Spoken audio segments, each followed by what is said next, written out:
I couldn't even believe that somebody would do that out of the kindness of their heart for my family. Only on to a story to restore your faith in humanity. A stranger sending the ultimate pick-me-up to an area family who had fallen on hard times.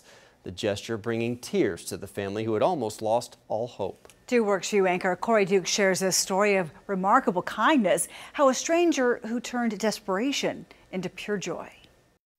There is no hope, really, is what it felt like. Life had just thrown the Kirschners a curveball. I got hurt, of course, at the job, and I've been to doctors and injections on my back and just appointment after appointment. Surgeries. Sandra Kirschner dedicated herself to Brahms for the past 14 years, relying on the job as a second income for her family. And she's was a GM up there, and you know, our main backbone.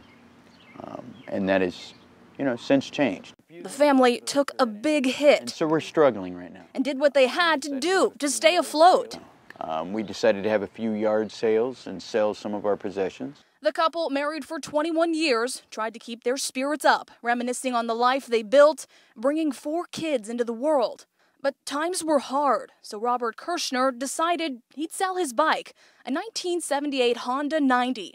An item he cherished deeply. I had to sell some of the things that I really didn't want to. Robert posted the ad on Facebook and immediately got a response for full asking price. The guy was, you know, adamant on how much he loved those types of bikes and that this bike in particular would complete his collection. Robert and the bidder got to talking, both becoming fully aware of how special the bike was to each other. Robert agreed to sell, but the next morning, he woke up to a message that changed his life. He said, "I'm going to send you a $1,000 check through the mail today, but I want you to keep the bike." The bidder continued. "I wished you would not sell it under these circumstances. I hope the extra cash keeps you afloat." The Kirschners... Are you kidding me? Are you joking? Is this a joke? Even more stunned to find a check in the mail the next morning with another message. God laid this on my heart to assist you during this crisis.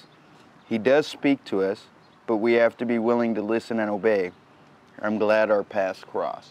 The bidder remains anonymous, but the Kirschners want him to know one thing. We can use the money, we can use the help, but even more than that, it did restore our faith in humanity. And their faith a little stronger, thanks to a kind stranger. Corey Duke, 2 Works for You. We like it when good prevails. That is so wonderful. What?